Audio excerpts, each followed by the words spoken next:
Hi guys, my name is Kelsey Balantosh and I'm a customer success manager here at HubSpot talking to Noah Gilman. I'll let him introduce himself, but today we're going to talk a little bit about nailing the phone interview. Yeah, thanks Kelsey. I'm Noah. I've been a recruiter at HubSpot for 2.5 years at this point. I've been at HubSpot for 3.5 years total, so seen a lot over the past few years, and I recruit mostly for professional services roles here. So things like customer success manager, things like implementation specialist, a lot of customer facing roles and some leadership roles as well. So happy today to bring the curtain back a bit and show you what happens on the recruiting side and how to prep for a phone interview. We've actually come full circle because back in the day, Noah was the one who sort of navigated me through my recruiting process. So really happy to have the tables turned today. One of my best hires. So rewinding, thank you. Yeah, you're So welcome. rewinding back to April, I believe, when I first submitted my resume. I submitted my resume. Now what happens? Yeah, so again, want to pull the curtain back a bit because I know that the recruiting process can be a bit mysterious for a candidate, and that's something that we work on at HubSpot, is trying to sort of make that have as much transparency as possible there. So obviously, when people submit their resume to us at HubSpot, it enters into sort of an aggregation of a bunch of resumes that we get throughout a day, throughout a week. And we have an applicant tracking system that makes it easy for recruiters to go through those in a way that is efficient yet fair for candidates. So a few times a week, recruiters will go through all the roles that they're responsible for, go through the resumes, read them carefully, look at things like education, tenure at their current roles, competencies, technical skills that we're looking for, and then decide whether it is worth learning a little bit more about that candidate. Of all the resumes that come through, how many actually make it to that first phone interview? Yeah, so it's a really good question, and it depends on the role, right? There are some roles that are pretty entry level, and so we get thousands of resumes every few months, so the conversion rate there is a little bit lower. But I would say, not to dissuade people from applying, it's competitive here at HubSpot. I would say a little bit less than 25% of resumes get another look. So yeah, getting past that stage means that you're doing something right. So I've made it to that 25% and I've gotten that phone interview. What advice do you have for candidates as they're going into that phone interview or video interview, actually? Yeah. I know that's something that you do. Yeah, we'll start with the video interview. So for a lot of my roles that I recruit for, since they're customer facing and communication skills are so important, I usually start, if the resume looks pretty good, I'll send them an invitation for a video interview, and I know you did that. And so what that is we have this third-party vendor, and you have sort of a minute to prepare for each question, and then it records for a minute. So could be a little bit uncomfortable and get you out of your comfort zone, which I think is the point, because we want to make sure that folks that we spend time getting to know in the interview process have the confidence, the adaptability, and the communication skills to work with our customers. That can come sometimes throw curveballs at you as well, as you would know that. Definitely. And so for the video interview, what I would say is make sure that you are in a quiet place. I've had people do it when they're driving, probably not the best idea. I'd make sure you don't have to wear a tie or anything like that, or a suit. Just make sure you're comfortable with whatever way you're presenting yourself. And again, we only have that 3 minutes to evaluate you, so we look at everything, but I think in terms of content, what you're saying, make sure you've done some research on the role, on the company. We pretty much just ask, why are you interested at HubSpot? And then we ask a couple of pretty softball questions to get to know you a little bit, just to see how you can be put on the spot. Along that same vein of preparing for the interview and knowing a little bit about HubSpot, what would you say a candidate needs to know about not only the role, but about HubSpot, the company, as they're going into that first interview? Yeah, for sure. So I think there are just so many resources out there these days to learn about HubSpot, really any company, but especially a company like ours that's been around for over 10 years. So LinkedIn, you can go to the HubSpot company page there and see press releases that have come out, see some other news, look at who our executive team is, look at some statistics on how many employees we have, how many offices we have, that sort of thing. That's all info you should have before coming in. I think you can also go on Glassdoor, one of the many sort of resources to learn about HubSpot, but I think that's one of the best because we just have lots of reviews of people in the role, of people who have interviewed, reviews of our CEO and our benefits and perks and stuff like that. So really a good place for you to start start gathering questions and things you're curious about as well. And then, of course, the company website. The HubSpot site is a great resource to learn about the software, to learn about our value proposition, to learn about our growth story and origin story and stuff like that. So those are sort of the main three things that I would say you should definitely review. And we might get to this later, but in terms of you gathering your own questions for a phone interview, I would say, like, if you can find an answer to your question on the front page of one of those three places, probably not the best question to ask.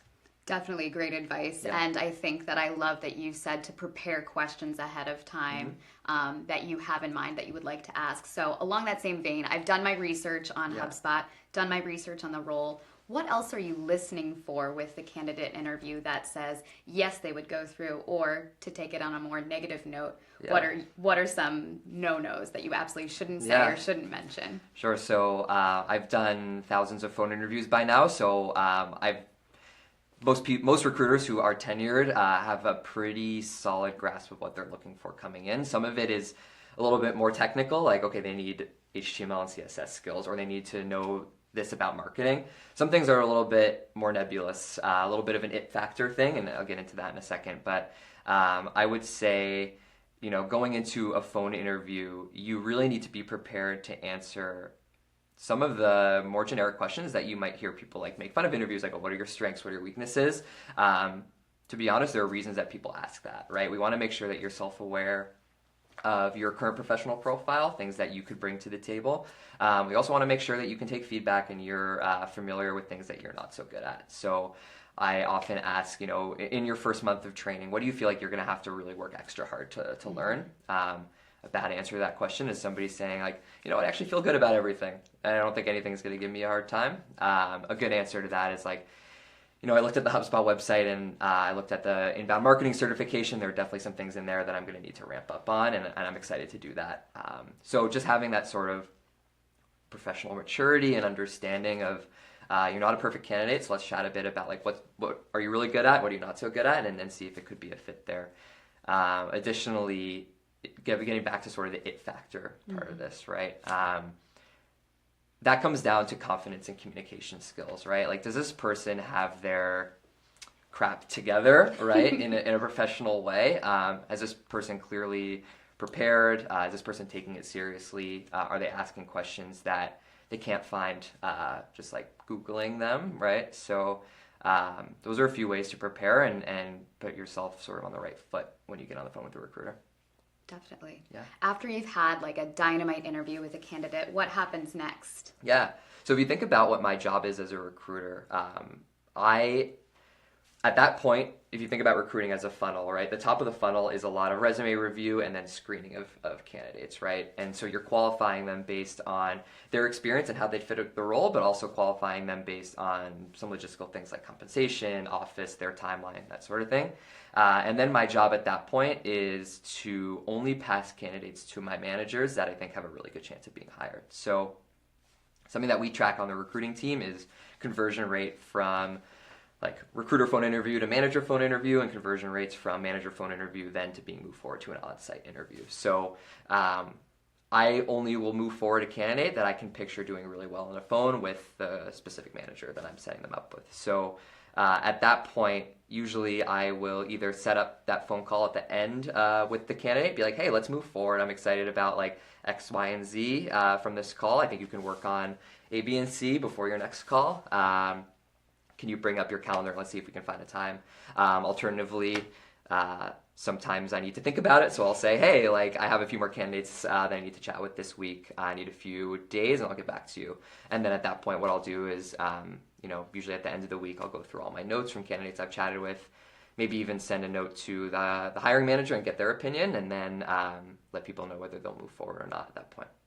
So taking a little bit of a step back here, before you get to your sort of wrap-up lines of you need to go back and interview other candidates or ready to move forward, booking on the calendar, how would you suggest the candidate starts to wrap up the interview, or any sort of last questions that they should ask? Yeah, I think, I think most recruiters will sort of roll out the format of the interview beforehand. So they'll say, hey, I'm going to ask you some questions, then happy to have you ask me some questions, and we can talk next steps at the end. So it should go through that sort of natural flow. And then, so you definitely want to have at least probably 3 solid questions that you're actually curious about. Not just things like, what's your favorite part of HubSpot, which is like, fine. I answer that question a lot, and I could answer it in my sleep, but what is the answer to that question? My favorite part about HubSpot? Oh gosh. So my answer changes a lot actually because there are a few different things that I really like. I wouldn't still be here after 3.5 years if I didn't like it. But